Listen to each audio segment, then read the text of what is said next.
दोष क्या है नारी का, समाज नारी पर ही क्यों उंगली उठाए।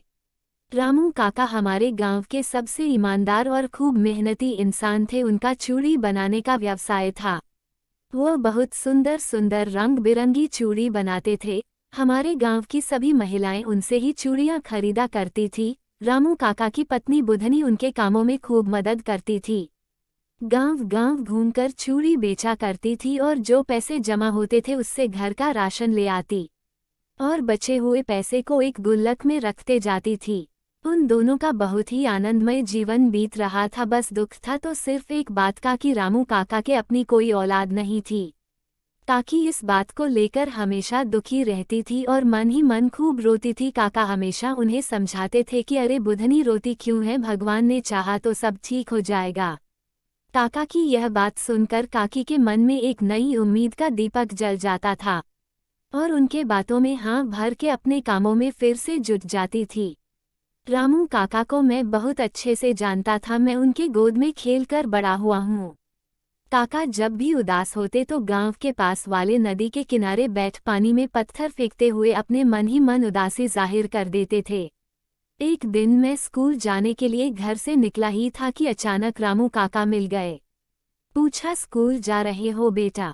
मैंने कहा हाँ काका। फिर उन्होंने कहा फिर तो आज मैं भी तुम्हारे साथ स्कूल जाऊंगा। इतना कहकर मुझे अपने कंधे पर बिठाकर मुझे स्कूल छोड़ा और काका घर चले गए। स्कूल में मास्टर साहब पढ़ाते पढ़ाते मुझे बोले, छोटू खड़े हो। मैं डरते डरते खड़ा हुआ। मास्टर साहब ने मुझसे पूछा, तुम्हारा ध्यान कहाँ है? आज तुम बार बार घड़ी की ओर क्यों देख रहे हो? मैंने धीमे स्वर में डरते डरते बोला कि मेरे पेट में बहुत दर्द है, इसलिए पढ़ाई में मन नहीं लग रहा। अब मास्टर साहब को कैसे बताता कि रामू काका के कंधे पर बैठकर जो मज़ा आ रहा था वो इस स्कूल के पढ़ाई में कहाँ था। फिर मास्टर साहब ने मुझे बोला, ठीक है आज तुम घर चले जाओ, कल फिर स्कूल आना। मैं अपना बस्ता उठाया और घर की तरफ निकला। अभी घर के समीप पहुंचा भी नहीं था कि गांव में एक अजीब सा शोर सुनाई दे रहा था। पास जाके पता करने की कोशिश की तो मुझे कोई पास जाने ही नहीं दे रहा था। सब जोर से डांट दे रहे थे। फिर मैं अचानक देखा कि रामू काका जोर जोर से चिल्ला रहे थे, हाय बुधनी ऐसा क्यों किया तुमने? अब रामू किसके लिए जिएगा? काका अपने भरे आवाज में रोते रोते बोल रहे थे। मैं अभी कुछ समझ पाता कि मेरी माँ ने मुझे देख लिया। गुस्से से बोली, तुम तो स्कूल गए थे न, फिर यहाँ क्या कर रहे हो? मैंने माँ से भी वही झूठ बोला जो मास्टर साहब को बोला था। फिर माँ मुझे घर ले आई, पर तू न जाने क्यों मन बार बार अशांत हो रहा था रामू काका के पास जाने को। मैं माँ को बहुत बोला मुझे काका के पास जाना है, पर तू माँ मेरी एक न सुनी।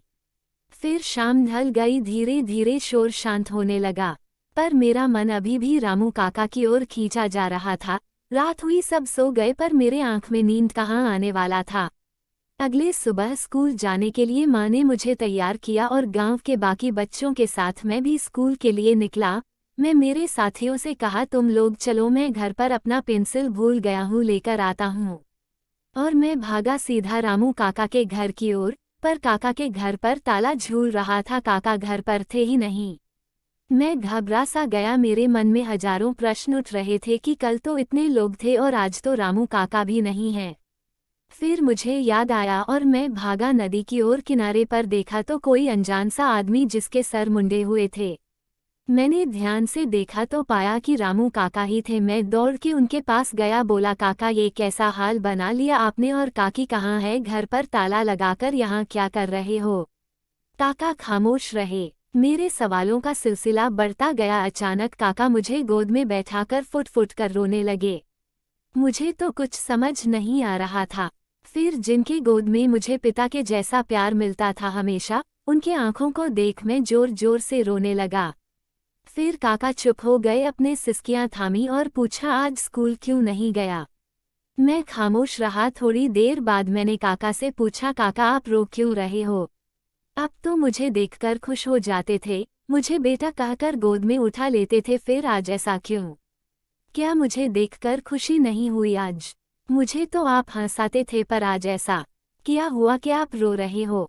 काका की आंख फिर से नम हो गया और कांपते होठों से बस इतना कहा कि मेरा कोई औलाद नहीं है, इसमें मेरा क्या दोष? दोषी तो वो विधाता है।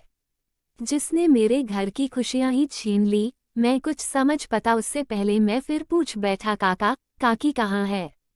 काका धीमे स्वर में, छोटू काकी मुझे हमेशा के लिए छोड़कर चली गई। मैंने पूछा, ऐसा क्या हुआ काका? कल तक तो काकी और आप बहुत खुश थे, फिर काकी को ऐसा क्या हो गया एक ही रात में? काका आंखों में आंसू लिए बोले, हम बहुत खुश थे बेटा, लेकिन ये जमाना, समाज हमसे हमारी बुधनी को छीन लिया। मैं हैरत से उनकी ओर देखते हुए बोला, जमाना कैसे काका? काका बोले, बेटा हमारा कोई औलाद नहीं थी, पर मैं बुधनी को हमेशा झूठी दिलासा देकर उसे खुश रखता था। पर हमारे पड़ोस के महिलाएं जब भी बुधनी को देखती थी तो न जाने क्या क्या ताना देती थी। बांझ है, इस कर्मजली का मुंह भी देखना ठीक नहीं, सुबह सुबह बनता काम भी बिगड़ जाएगा।